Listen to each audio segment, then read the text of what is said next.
O Senhor esteja convosco. Ele está no meio de nós. Proclamação do Evangelho de Jesus Cristo, segundo Lucas. Glória a vós, Senhor. Naquele tempo, o Senhor escolheu outros 72 discípulos e os enviou 2 a 2 na sua frente, a toda a cidade e lugar onde ele próprio devia ir. E dizia-lhes: a messe é grande, mas os trabalhadores são poucos.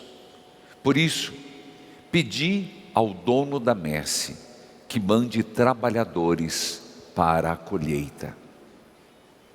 Eis que vos envio como cordeiros para o meio de lobos. Não leveis bolsa, nem sacola, nem sandálias. Não cumprimenteis ninguém pelo caminho.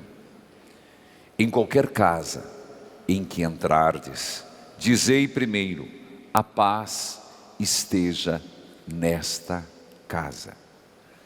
Se ali morar um amigo da paz, a vossa paz repousará sobre ele. Senão, ela voltará para vós.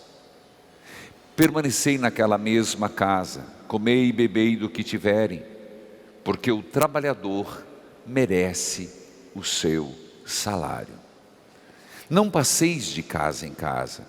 Quando entrardes numa casa e fordes bem recebidos, comei o que vos servirem.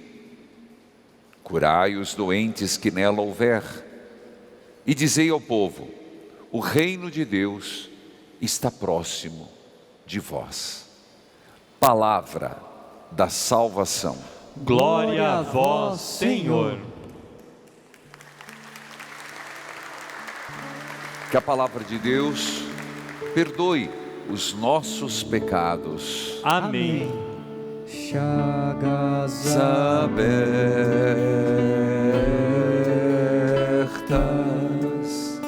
ó coração ferido, sangue de Cristo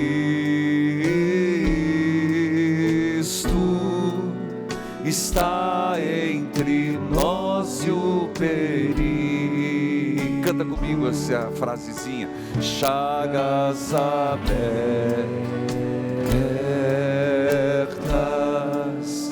ó coração ferido, sangue de Cristo está entre nós e o perigo. Filhos queridos, o Senhor, em vista da messe, em vista daquilo que ele afirma depois: a messe é grande, os operários são poucos. É verdade, ele escolheu 12, mas hoje o Evangelho de Lucas nos diz que ele ampliou a dimensão missionária, escolhendo 72 discípulos. 12 mais 72. E lhes incumbiu 2 a 2 para irem à sua frente. Quando diz isso, é como que se dissesse: eu vou depois, vocês vão. É impressionante. A messe é grande, os operários são poucos. Nem todos são doutores, nem todos são mestres, nem todos são pregadores, mas o Senhor envia a todos nós. Nós fazemos parte desses 72 enviados. É impressionante que nosso Senhor, Redentor nosso Salvador e Redentor na cruz, aqui representado nas santas chagas, neste santuário das santas chagas de Jesus. Chagas dolorosas e gloriosas. Filhos, exatamente desses 72, hoje nós celebramos Timóteo e Tito, São Timóteo e São Tito. A tradição muito cedo já viu Timóteo como um dos 72. Mas por que celebrar hoje São Timóteo e São Tito? Ontem nós celebramos o quê? O quê? A conversão de Paulo. E a igreja escolheu hoje São Timóteo e São Tito para serem celebrados hoje, porque eles são fruto da evangelização de São Paulo. Eles são frutos dessa conversão de Paulo. É interessante, e começo falando de Timóteo, que é mais forte nas suas convicções e na sua ação. Inclusive, a primeira leitura que ouvimos hoje é um trecho da carta de São Paulo a Timóteo. Veja, preste atenção. Quem foi Timóteo?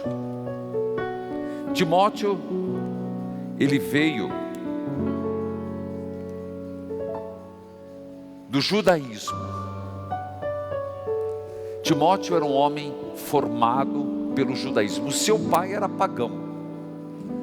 Mas é engraçado que Paulo tinha uma amizade tão grande que nem esqueceu do nome da mãe, Eunice, nem da avó, Lloyd.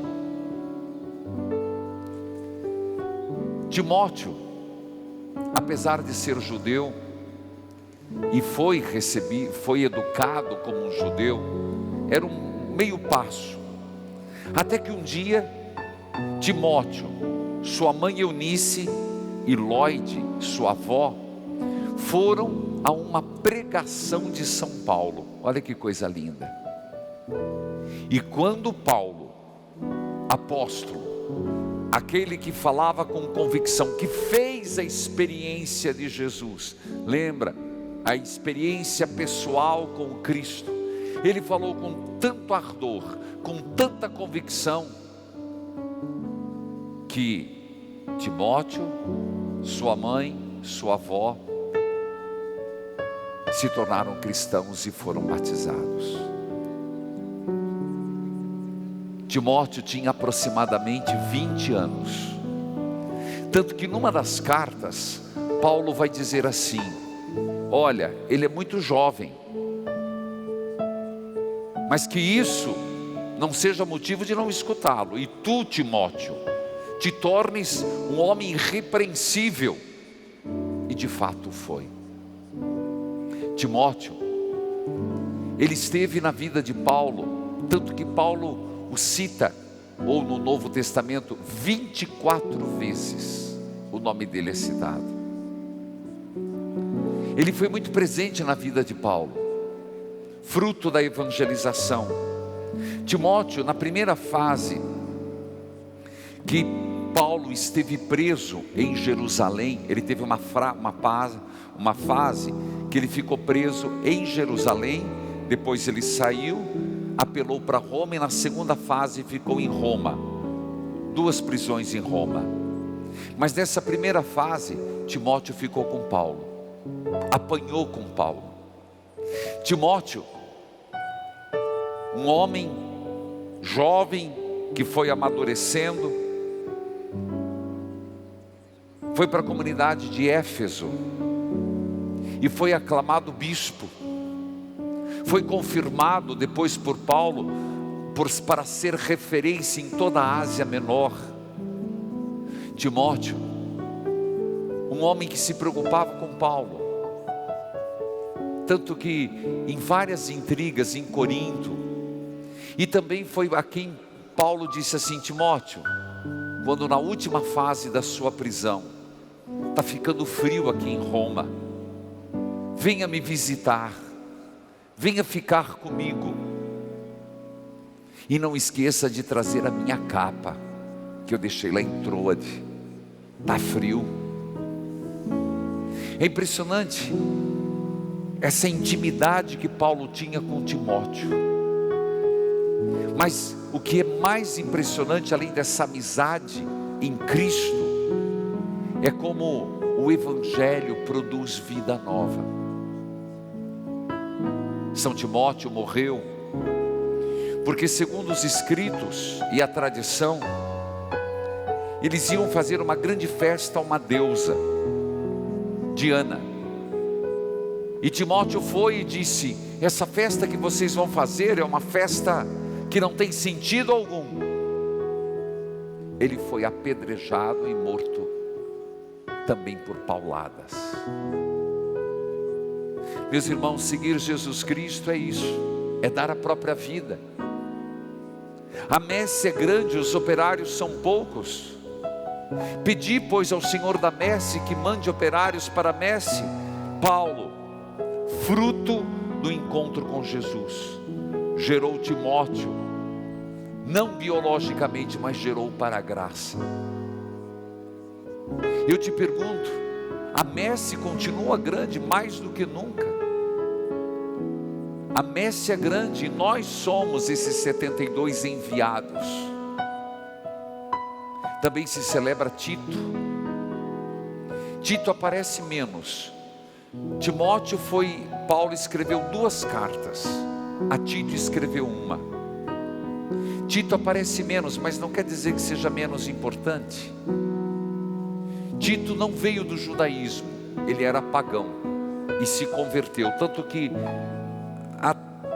os estudos mostram que Tito foi aquele que Paulo não circuncidou, para dar o exemplo que não era preciso passar pela circuncisão para chegar ao cristianismo. Mas Tito foi um homem também de muita confiança. Quando Paulo precisou mandar uma grande coleta para Jerusalém, ele mandou Tito, que participou do concílio de Jerusalém. Tito foi aquele que foi apaziguar o ânimo da comunidade de Corinto contra Paulo. Nós precisamos de pessoas. O que eu quero dizer, e eu comecei num determinado momento, nem todos são apóstolos, nem todos são doutores, nem todos são profetas, nem todos somos iguais. Mas quando se trata desse corpo místico da igreja, como o corpo precisa do pé, do ouvido, da mão, do braço, e todos os órgãos são importantes, nessa igreja nós temos o nosso lugar reservado.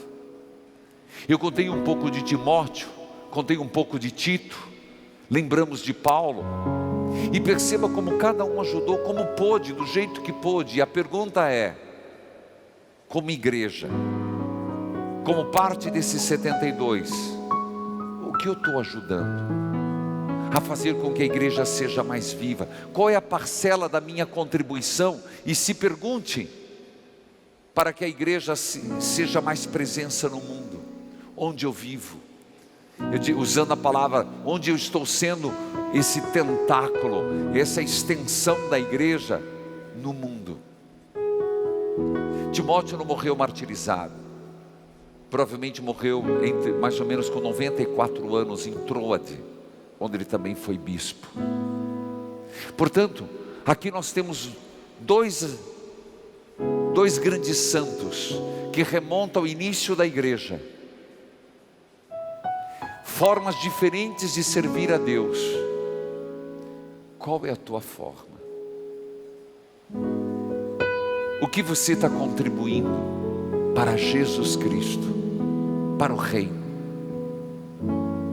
Como eu estou contribuindo, como você está contribuindo? Repito, ninguém precisa copiar um jeito do outro. Cada um contribui naquilo que lhe é possível e está ao seu alcance, mas há de contribuir. Filhos queridos, nesse sentido, eu acredito muito que tudo brota da palavra e de um encontro com Jesus. É nesse sentido que nós temos essa devoção, Jesus das Santas Chagas. Por isso foi feita a capelinha que percorre casas, cidades. Em cada capelinha existe 1 Pedro capítulo 2, versículo 24. Por suas chagas fomos curados. Repita comigo. Por suas chagas fomos curados. Mais uma vez. Por suas chagas fomos curados. Essas capelinhas que estão presentes no Brasil, mais de 6.000 capelinhas, em todos os 26 estados, em todos, uns mais, outros menos, e Distrito Federal, e em vários países do mundo. O que se quer?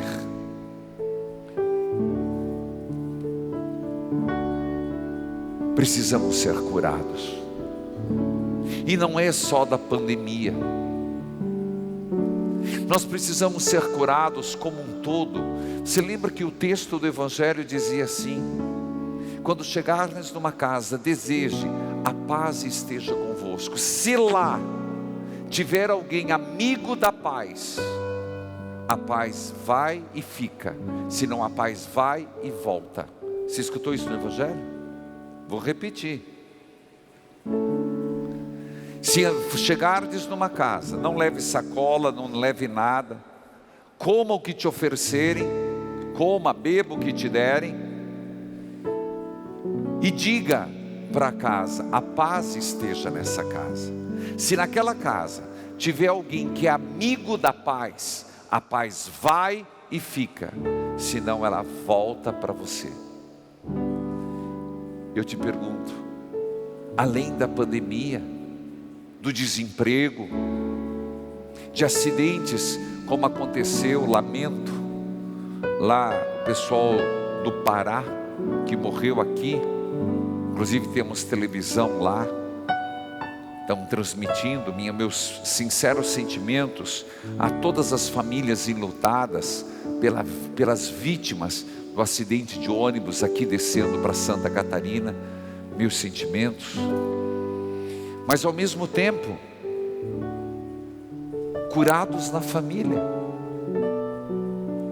porque há muitos que não são amigos da paz, não são amigos de Deus, fecharam seu coração.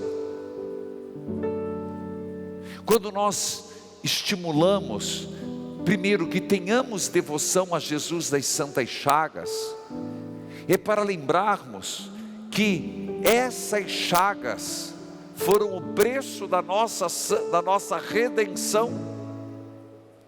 Quando nós olhamos, quando eu olho no terço que eu carrego, quando eu olho numa imagem e vejo aquela chaga, é lembrar que ali foi o preço do sangue que me deu a eternidade, que me deu a oportunidade de ser filho de Deus. Ao mesmo tempo, é proclamar para todos que o sofrimento presente tem um sentido, que aquilo que nós estamos vivendo às vezes hoje, sem compreender, tem um sentido em Deus. Mas meus irmãos,